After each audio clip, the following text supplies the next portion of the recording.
23편 1절부터 3절까지 말씀을 이렇게 우리 읽었습니다. 저는 이 말씀을 읽을 때마다 그런 생각해요. 그 푸른 풀밭, 그 다음에 물가가 있는 그런 아주 좋은 자연 환경이죠. 이 말씀 묵상할 때마다 그곳에서 그냥 하늘 쳐다보고 큰 대자로 누워서 좀 편히 쉬고 싶다. 또 거기에 목자이신 예수님이 옆에 계시면 정말 좋다, 좋겠다, 뭐 이런 생각을 하면서 이 다윗이 이 고백을 한 거잖아요. 다윗은 실제 그런 상황 가운데 있었지는 않았겠지만 그런 심정으로 그의 인생을 살았을 걸 생각하니까 참 다윗이 부럽기도 하고 우리도 좀 그런 소망을 가지고 살아야 되지 않겠는가 하는 생각을 하면서 늘 23편 특별히 앞에 부분을 저는 이제 읽곤 합니다. 이제 본문 우리 말씀도 많이 듣고 여러분 잘 아는 말씀인데 비유로 지금 말씀하는 거죠. 하나님을 목자로 말씀하셨고 우리들을 양으로 소개하고 있습니다. 하나님과 우리의 관계를 목자와 양의 관계로 비유해서 설명하고 있습니다. 예수님 시대까지도 마찬가지입니다만 그 유대인들의 직업군은 크게 두 가지였어요. 하나는 농사짓는 농업과 또 하나는 목축업입니다. 두 가지 직업으로 당시의 그 상황을 노래한 건데 아주 실감나게 그들은 이 시편을 아마 묵상했을 것입니다. 양이 이제 여러분 2절 보면 그가 나를 푸른 풀밭에 누이신다 그랬어요. 어느 책에 보니까 양은 잘 눕지 않는다는 거예요. 언제 눕는가 하면 자기가 안전하다고 믿을 때 눕는다 이렇게 기록된 것을 읽었습니다. 양이 풀밭인데 풀밭이라 하더라도 안전하다고 여기지 아니하면 눕지 않는다. 누우려면 본인이 아니죠. 그 짐승이 양이 안전하다고 그렇게 믿어질 때 눕는다 하는 거죠. 그럼 가장 안전하다고 여길 때 양으로서 언제인가 하면 목자가 자기를 지켜줄 때라 하는 것이죠. 목자가 옆에 있을 때 그때 비로소 양은 안전하게 여기고 눕게 된다 하는 것입니다. 양이 들판에 초목이 무성하고 또 먹을거리가 충분하고 쉴 수 있는 장소처럼 여겨진다 할지라도 자기가 안전할 때 누울 수 있다 하는 거죠. 참된 쉼이라고 하는 것은 목자가 있을 때 비로소 참된 쉼을 양으로서 누릴 수 있게 되는 것이다 하는 것입니다. 푸른 풀밭이 있습니다. 또 여기 쉴 만한 물가, 아주 맑은 시냇물이 있고 그러면 양으로서는 그보다 더한 좋은 장소가 없을 거예요. 근데 그런 장소에 있을지라도 목자가 없으면 진정한 쉼이 불가능하다 하는 것이죠. 마찬가지로 저는 여깁니다. 우리들이 하나님이 목자이시고 내가 그분의 양이라고 하면 내가 아무리 좋은 장소에 가서 쉬고 또 그곳에서 나는 별미 음식을 섭취한다 할지라도 주님이 함께 하시지 않으면 그 휴가가 진정한 쉼의 휴가가 될 수 있겠는가? 그렇지 못하다 하는 말씀입니다. 좋은 장소에 갔어요. 제가 언젠가 신문에 보니까 세계에서 꼭 죽기 전에 가봐야 되는 8가운데 하는데 그런 데를 갔어요. 그리고 그곳에서 정말 아주 귀한 음식을 먹고 아주 행복할 것 같지만 그런 장소에 가고 그런 음식들을 먹는다 할지라도 오늘 말씀에 비추어서 예수님께서 또는 하나님께서 나와 함께 해주시는 그 목자 되심이 없다면 나에게 진정한 쉼이라고 하는 것은 불가능하다. 그런 말씀으로 우리가 이 말씀을 볼 수 있겠습니다. 우리가 진짜 쉰다라는 것, 참된 안식을 누릴 수 있다고 하는 것에서 핵심은 하나님이 나의 목자이시냐 아니냐 하는 문제가 이제 우리 앞에 당도하게 되는 것이죠. 하나님이 나의 목자이실 때 비로소 나에게 참된 쉼이 있을 수 있다 하는 거예요. 양이 누울 수 있는 것은 목자가 내 옆에 있을 때 누운다는 거예요. 그러면 내가 참된 쉼을 누릴 수 있는 것은 하나님이 나의 목자이시냐, 목자이면 내가 참된 쉼을 누릴 수 있게 된다 하는 것이죠. 바꿔서 말씀을 드리면 내가 확실히 하나님의 양이냐 하는 것으로 바꿔 질문할 수도 있겠습니다. 나는 그분의 내가 양으로 내 정체성이 그렇게 존재하느냐 하는 질문을 좀 해볼 수 있겠다 하는 것입니다. 내가 참된 쉼을 누리고 싶다. 좋은 곳에 여행 가고 좋은 음식 먹고 좋은 사람들과 함께 지내는 그 제한적 또는 한시적 쉼이 아니라 참된 쉼이라고 하는 것, 참된 안식이라고 하는 것을 누리려고 하면 하나님이 나의 목자가 되셔야 한다 하는 이 대명제에 우리가 동의해야 하는 거죠. 여기에 우리가 아멘해야 하는 것이죠. 그럴 때 비로소 누울 수 있는 것이다 하는 거예요. 참된 쉼을 누릴 수 있다. 그것을 그러면 이제 주님이 나의 목자이신 것이 믿어지는, 알 수 있는 방법, 요한복음 10장 4절 말씀, 우리 스크린을 한번 보실까요? 우리 같이 읽어보겠습니다. 자기 양을 다 내놓은 후에 앞서가면 양들이 그의 음성을 아는 고로 따라온다. 우리에 있는 양을 이제 푸른 풀밭으로 이끌어 가기 위해서 목자이신 예수님께서 양을 우리에서 다 내어놓은 후에 중요한 표현이죠. 앞서가신다. 목자가 앞에 가시면 양들이 그 목자의 음성을 아는 거로, 목자의 음성을 안다 그랬어요. 음성을 안다. 그리고 그 다음에 행동하는 거죠. 따라온다. 목자를 따라가는 것이죠. 이 문장을 보면 이제 목자이신 예수님이 앞서 가시고 우리에게 따라오라고 말씀하시면 양은 그 말을 듣고 그대로 순종하는 거죠. 따라가는 거죠. 14절 말씀도 마저 보겠습니다. 14절 읽겠습니다. 나는 선한 목자라. 나는 내 양을 알고 양도 나를 안다. 예수님이 목자이신 것을 알아야 된다 하는 거예요. 안다는 표현이 나와요. 제가 예전에도 말씀드렸지만 이 안다고 하는 것은 그냥 지식적으로 또 우리 책상 위에서 공부해서 아는 이런 알을 아는 게 아니고 직접 체험함으로 아는 알을 말해요. 경험해서 아는 알을 말해요. 예수님이 목자이신 것이 나를 따라오라고 할 때 그 음성을 듣고 따라갔더니 나에게 펼쳐지는 것은 푸른 초장이에요. 쉴 만한 물가에 그 경험을 내가 했어요. 그래서 비로소 나의 진짜 목자, 선한 목자는 예수님이시구나, 하나님이시구나 하고 그분의 부르심에 따라가는 이 체험들이 누적될 때 비로소 그분은 나의 목자이시라고 내가 고백하고, 오늘 시편 기자의 말씀처럼 여호와는 나의 목자이시니 내게 부족함이 없습니다라고 하는 이 고백을 생산해내게 된다 하는 말씀입니다. 경험한다고 하는 것, 이 지식적인 알미 아니고 인격적으로 체험하는 이 알을 통해서 비로소 나는 그분의 양이고 하나님은 나의 목자이신 것이 인정되고, 그리고 그분이 말씀하실 때 내가 그분을 쫓아갈 수 있게 된다 하는 것이죠. 내가 배고플 때 그분 따라갔더니 푸른 풀밭에 나를 누이시며 마음껏 먹게 해주셨다. 그 경험들이 쌓이면 이제는 목자를 떠나지 아니하고 그 목자의 말씀을 따라서 순종하고 살아가게 되는 것이죠. 목마를 때 목마름을 해결받게 되고, 그래서 나에게 있어서의 목자는 오직 한 분, 하나님뿐이시다, 여호와뿐이시다. 신약성경으로 하면 나의 선한 목자는 예수님뿐이시다. 그분을 목자로 확증하고 거기에 따라서 살아갈 때 비로소 우리가 고백할 수 있는 말은 여호와는 나의 목자시니 내게 부족함이 없습니다. 비로소 참된 쉼이라고 하는 것이 가능하다고 하는 말씀입니다.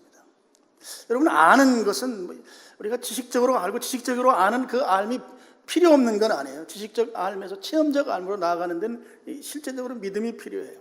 그런데 이 믿음이라고 하는 것은 작은 단위에서부터 시작합니다. 작은 단위에서 작은 것부터 실천하는데, 실천하면서 그 실천들이 누적되는 것이죠. 그러면 나중에는 큰 믿음의 삶을 살 수가 있어요. 이 누적된 것을 경험신앙이라고 표현해요. 이 누적시켜가는 것이 신앙생활이에요. 이 신앙생활을 통해서 나는 세상 그 어떤 것도 나의 목자가 되지 아니하고 하나님만 나의 목자입니다 라고 하는 것을, 내 경험이 그분이 목자이시고 나는 양입니다라고 하는 것을 확실하게 만들어 놓고, 오늘 다윗이 고백한 것처럼 여호와는 나의 목자입니다, 나에게는 결코 부족함이 없습니다. 경험신앙에서 나온 고백인 것이죠. 여러분, 부족하다고 하는 것, 부족하다는 말은 필요한데 모자랄 때 쓰는 표현이에요. 나에게 필요해요. 그냥 내가 소유하고 싶은 이런 게 아니에요. 필요한데 모자랄 때 부족하다고 말해요. 그럼 부족함이 없다고 하는 것은 필요한 것이 채워지는 것이에요. 이것은 물질적인 차원만을 말하는 게 아니죠. 영적인 차원에서 필요한 것이 채워진다고 하는 말을 조금 더 고상하게 표현하면 주님이 가진 관점에 내가 포커스를 맞추는 거예요. 주님과 같은 눈높이를 갖는 것이죠. 주님이 보는 대로 나도 보고 주님이 생각하는 대로 나도 생각하고 주님의 눈높이에 맞춰 사는 삶, 이것이 부족함이 없다고 고백하는 삶이에요. 이스라엘 민족이 애굽에서 고생하다가 모세에 의해서 출애굽해서 이제 40년 동안 광야에서 살아요. 유대인들은 이 40년을 한 세대로 계산해요. 그러니까 40년은, 광야의 40년은 어떻게 보면 우리 인생 전체를 그리는 한 폭의 그림과 같은 것이에요. 광야에서의 40년 삶. 여러분, 광야에서 산다고 하는 것, 그것은 결코 우리가 편안한 삶은 아니에요. 그 삶이라고 하는 것이 결코 우리에게 그 광야길 자체만으로는 기쁨이 되는 삶이 아니에요. 길이 아주 척박하죠. 그리고 뭐 하나 제대로 먹고 마실 것들이 공급이 되지 않는 땅이에요. 그야말로 아주 황야, 아주 거친 땅이에요. 근데 그것을 40년 동안 하나님께서 이스라엘 민족이 살게 했어요. 우리 인생도 저는 같다고 생각해요. 일시적으로 좋을 때 있고 일시적으로 기쁠 때 있고 일시적으로 행복할 때 있지만 그 40년 인생이라고 하는, 이 40년 광야길이라고 하는 것은 어떻게 보면 우리의 인생을 그대로 그려주는 것이다 하는 것이죠. 척박한 땅에 어떤 때는 좋은 때도 있지만 앞으로 가려고 하니까 앞에 큰 바위가 막혀서 더 이상 가지도 못하는 경우도 있고, 더 심한 경우에는 앞으로 가다 막혀서 뒤로 돌아가려고 보니까 뒤까지 막히는, 이러지도 저러지도 못하는 그런 경험들을 하는 것이 광야를 살아가는 인생, 우리 인생을 그대로 그려놓은 한 폭의 그림과도 같다 하는 거죠. 광야에서는 이 갈증이 더 많이 나잖아요. 마실 물, 살다 보니 마실 물이 떨어졌어요. 물을 마셔야 이 갈급함을 해결하는데 물이 없습니다. 이게 부족한 것이죠. 꼭 필요한데, 꼭 있어야 하는데 그게 없는 거예요. 부족한 것이에요. 먹을 양식이 필요해요. 먹어야 힘을 내죠. 근데 광야는 먹을 것이 없어요. 아무리 여기를 찾아봐도 저기를 찾아봐도 먹을 양식이 없어요. 꼭 필요한 것인데 없어요. 부족한 것이에요. 마실 물이 없고 먹을 양식이 없어요. 그 현장은 광야예요. 아주 척박한 땅이란 말이죠. 우리 인생이 그런 거예요.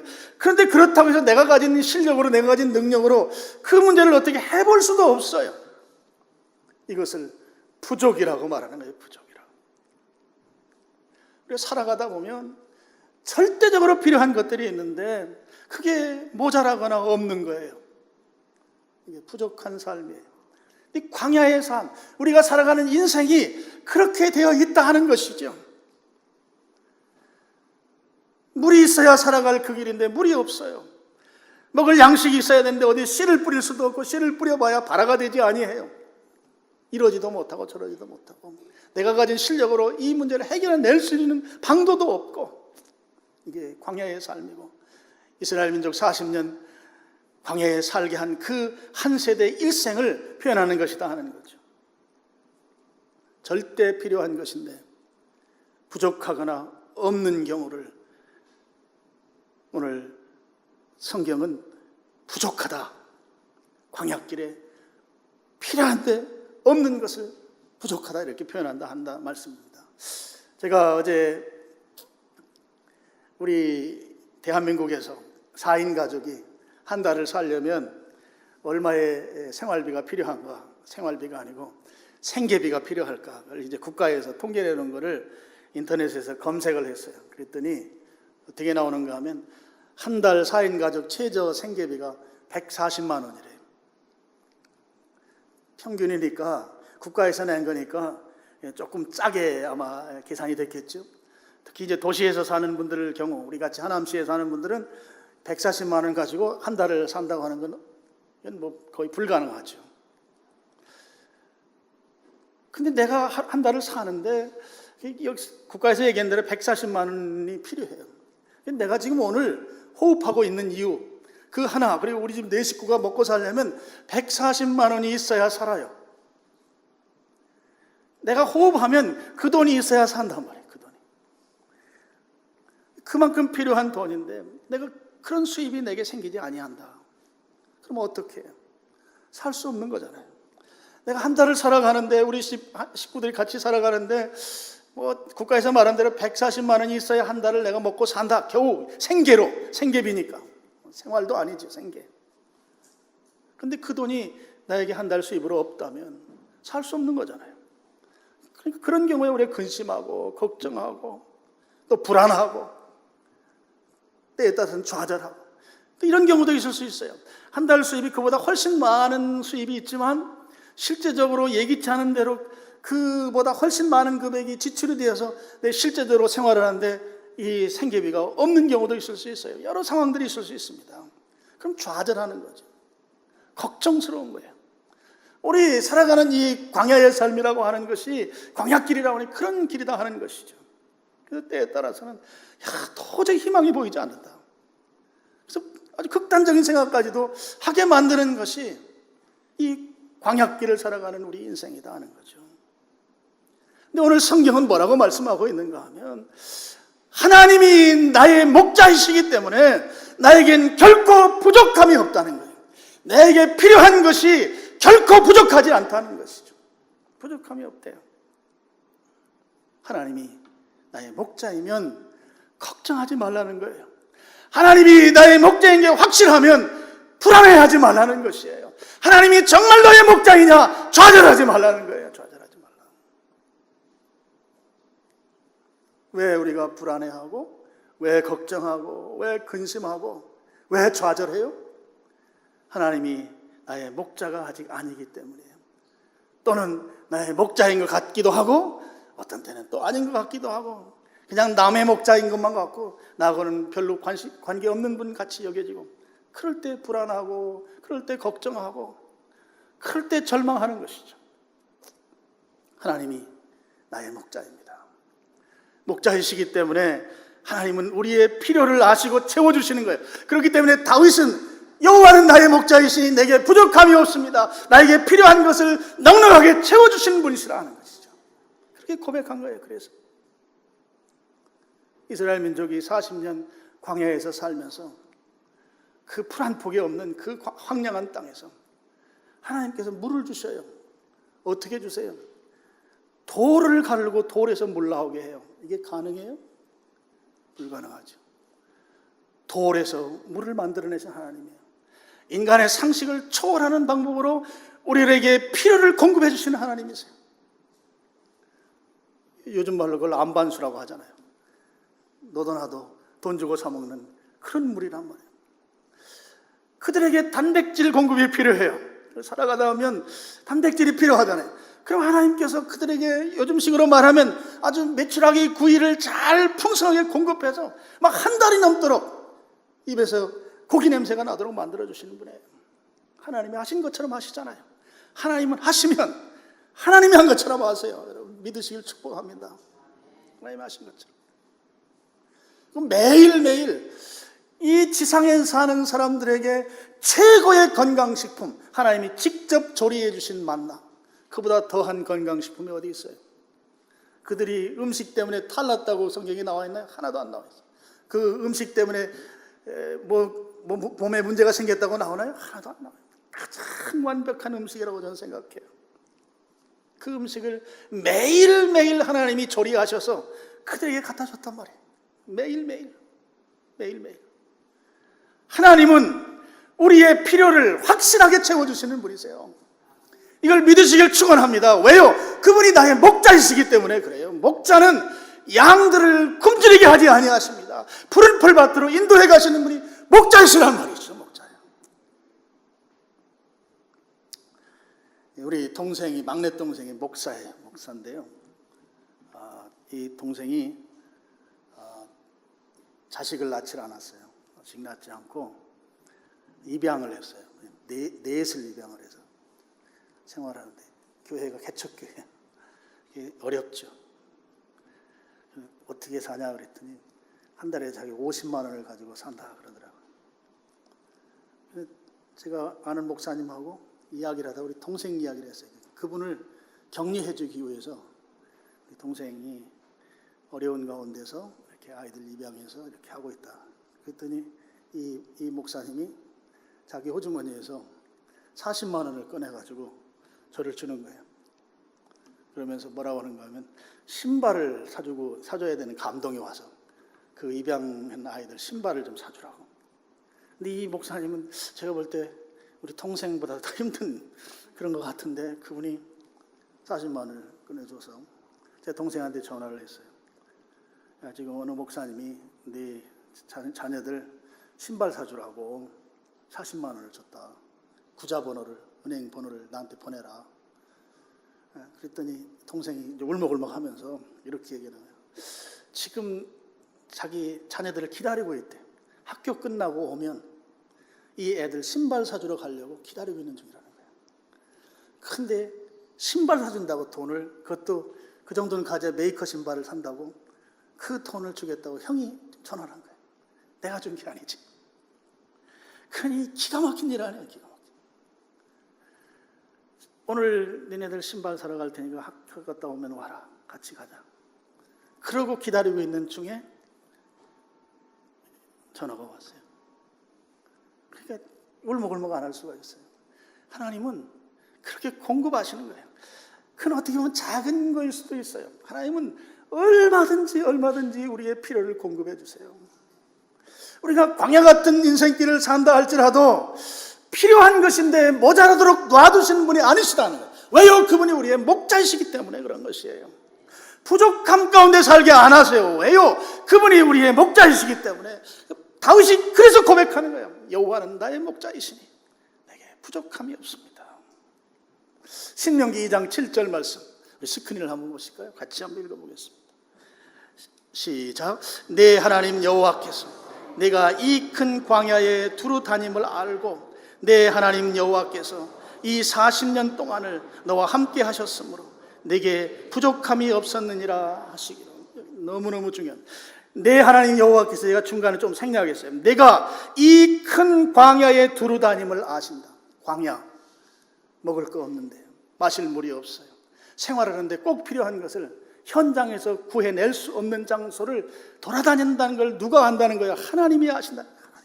하나님이 아신다.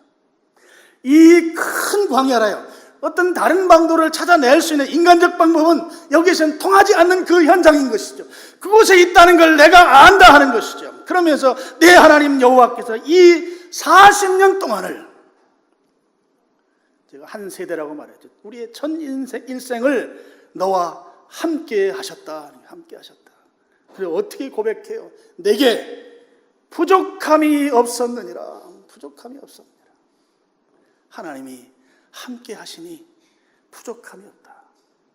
이렇게 고백하는 거죠. 신명기는 출애굽한 세대의 자녀 세대에게 주신 말씀이에요. 이게 실제적으로 경험한 것을 지금 자녀들이 똑바로 알아들으라고 지금 이야기하는 거거든요. 하나님이 이 큰 광야에 너희들이 있는 거 안다는, 우리들이 지금 이 광야길에서 고통하고 있는 거 하나님 아신다 하는 거예요. 알아요. 하나님 아십니다. 됐어요. 그러면 하나님 아시는데 우리와 함께 하시는 거예요. 누구로? 목자로 함께 하시는 것이죠. 그 다음에 우리에게 부족함이 없게 만들어 주신다는 것입니다.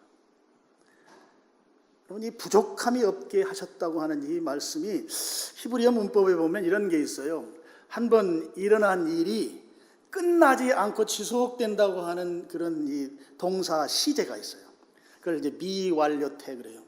지금 여기에 그 단어를 썼어요. 하나님께서 부족함이 없게 하시는 것을 계속 지속시켜 가주신다는 거예요. 세상으로부터 얻는 것들은 한시적이에요. 제한적이에요. 처음에는 좋았는데 갈수록 이 만족도가 떨어지는 것이 세상으로부터 얻는 것이에요. 근데 하나님이 주시는 이 부족함이 없게 만들어 주시는 필요를 공급함으로 인해서 하나님을 향해 나아갈 수 있는 그 기쁨이 충만하게 해주시는 것은 여전한 것이죠. 지속시켜 주신다는 거예요. 네, 신명기 2장 7절에 40년 동안 그렇게 하셨다. 일생 동안 하나님이 그렇게 챙겨주시겠다고 하는 것입니다. 우리의 삶을 한번 돌아보시죠.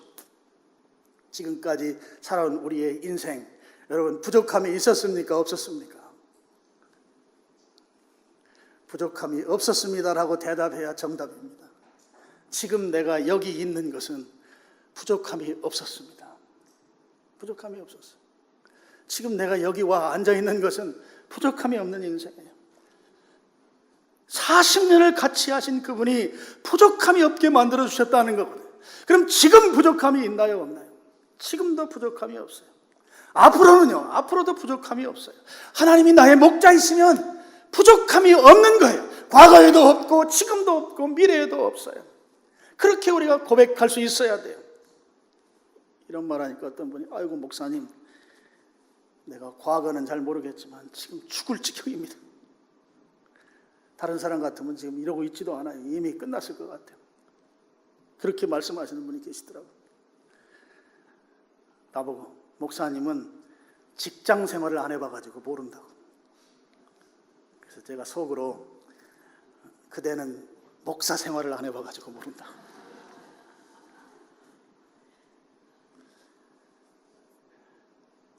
세상 경험보다 더 중요한 하나님의 말씀이 여기 있어요. 여러분 이거 하나 꼭 기억하셔야 됩니다. 지금 내가 힘들어 죽겠죠.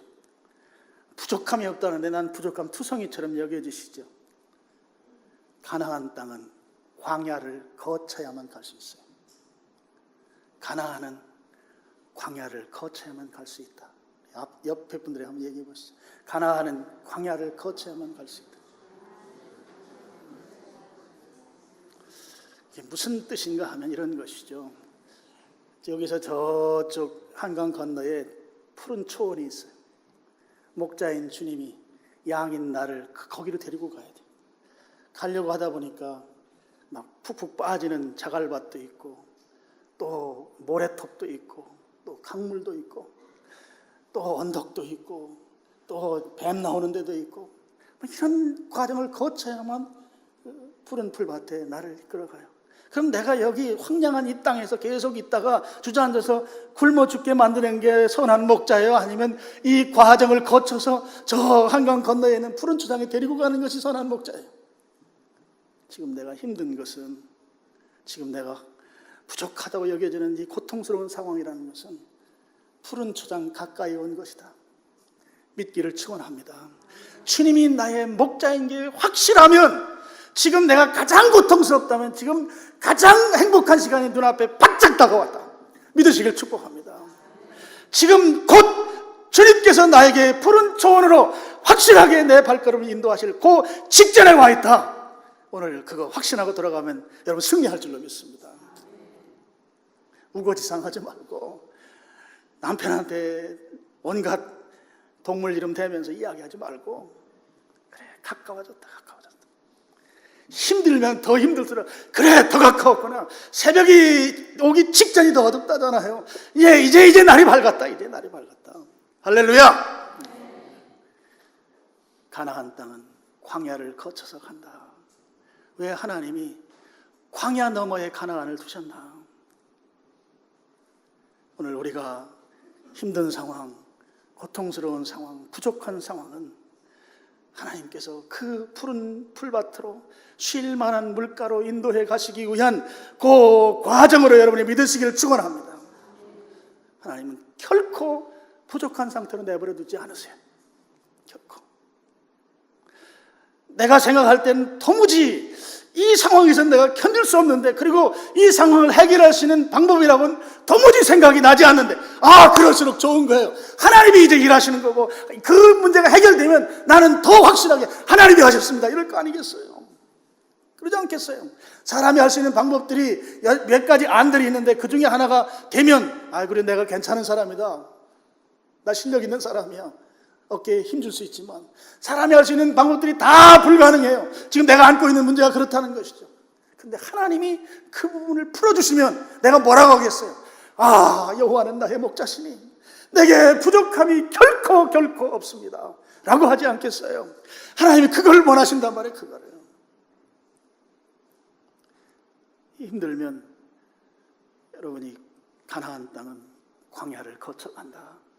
더 힘들면 그래 가까이 왔다. 더 힘든 것이 가까이 온 거의 증거예요. 왜요? 여러분 산 등산할 때 많이 걸은 사람이 더 힘들어요?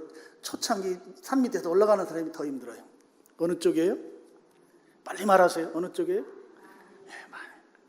힘들면 다 왔다. 죽겠으면 다 왔다. 자기 이름 대면서 아무개야 다 왔다. 다 왔다. 아 진짜. 하나님이 목자이신 게 믿어지시면 다 왔습니다. 힘든 건 다 온 거예요. 가나안은 광야를 거쳐야 돼요. 오늘 여러분이 하나님께서 우리를 그렇게 인도하시는 확실한 한 가지 방법이 오늘 3절 말씀을 보면 내 영혼을 소생시키시고 자기 이름을 위하여 의의 길로 인도하시는도다. 하나님께서 우리의 목자 되셔서 우리를 인도하시는 이유를 뭐라고 성경이 표현하는가 하면 자기 이름을 위해서 그렇게 하신대요. 이게 무슨 말씀인가 하면 하나님께서 우리를 인도하시는데 우리가 잘 되도록 하시는데 우리를 구원하시는데 그렇게 하는 이유는 하나님이신 이 명예가 비로소 더럽혀지지 아니하고 명예를 위한 것으로 우리를 잘 되게 하신다는 거죠. 우리가 잘못되면 하나님도 별 수 없는 분이시네. 하나님이 목자라는데 왜 저 모양이냐? 왜 하나님 믿는다는데 저렇게 인생을 저렇게 힘들게 살도록 하나님 내버려 두시는가? 하나님 믿을 만한 분이 못 되네. 이런 말 안 들으시기 위해서 하나님께서 자기 이름을 위해서 하나님의 명예를 하나님이다, 하나님이 하셨다 라고 하는 것을 하나님이 높임 받으시기 위해서 우리를 그냥 내버려 두는 게 아니고 우리를 이끌어 가신다는 것이죠. 우리를 부족한 대로 두는 게 아니고 우리를 필요를 채워주셔서 고백하게 만드는 거예요. 여호와는 나의 목자시니 내게 부족함이 없습니다. 하나님의 명예가 손상 입지 아니하도록 우리를 확실하게 이끌어 가신다는 말씀입니다. 그래서 우리가 그렇게 그래 역시 하나님은 하나님이시라. 하나님은 하나님이시라. 도무지 방법이 없었는데 하나님이 이 일을 하신 것이야. 말로만이 아니라 내 인격으로 이렇게 고백하게 만드시는 분이신 것이죠. 저는 이 사실이 확실한 믿음의 보증이라고 생각해요. 하나님께서 우리를 방치하지 않으십니다. 하나님을 목자로 믿고 신뢰하고 따라가는 자들을 그냥 고통 가운데 그냥 망하도록 하나님 내버려 두지 않으신다는 거예요. 결코 그러실 수 없다는 거예요. 왜요? 하나님의 명예를 위해서 그럴 수 없다는 것이죠. 하나님의 명예를 위해서. 그렇게 놔두면 하나님의 명예에 손상이 입혀져요. 그럴 수 없는 것이죠. 저는 이것이 오늘 우리를 반드시 이끌어 가셔서 우리의 필요를 채워주시고 우리의 입으로부터 여호와는 나의 목자시니 내게 부족함이 없습니다 라고 고백할 수 있게 만드는 약속의 보증이다 이것이죠. 우리로 하여금 믿지 않을래 않을 수 없도록 만드는 확실한 도장이다. 이 도장. 오늘 예배에 나온 여러분들이 내 삶이 정말 힘들어 죽겠습니다. 견딜 수가 없습니다. 다 왔다. 가나안은 광야를 거쳐간다. 등산할 때 초반부가 어려운 게 아니고 산꼭대기가 어렵다. 이제 다 왔다. 참된 쉼이라고 하는 것은 하나님이 나의 목자이실 때 참된 쉼이다. 세상이 주는 쉼은 제한적이에요. 말초 신경을 자극하는 그런 것들은 순간적인 것이죠. 근데 그건 지속되지 못해요. 근데 하나님이 내 목자이신 것이 믿어지고 그분의 양으로서 그분 말씀대로 따라가는 이 경험신앙으로 살아가는데 내가 누울 수 있는 거예요. 참된 쉼이 거기에 있다는 거죠. 그리스도인의 쉼은 세상에 보는 쉼과는 다른 거예요. 오늘 여러분들이 나 힘들어서 잠도 제대로 못 자요. 나 힘들어서 별 생각이 다 들어요. 이제는 주님이 나의 목자입니다. 나 믿습니다. 그러면서 여러분의 작은 믿음의 부분부터 축적시켜 나가셔서 그 주님이 확실하게 믿어지는 그 자리로 나아갈 때 주님은 주님의 명예를 위해서 우리를 방치하지 아니하시고 내버려 두지 아니하시고 망하도록 두지 아니하시고 살려주셔서 역시 하나님, 역시 나의 목자 되신 하나님, 그분을 따를 때 나에게 부족함이 없습니다. 그런 고백을 다윗도 했지만 오늘 저와 여러분도 그렇게 동일하게 고백하는 신자의 삶을 사시길 주님의 이름으로 축원합니다. 하나님 아버지 감사.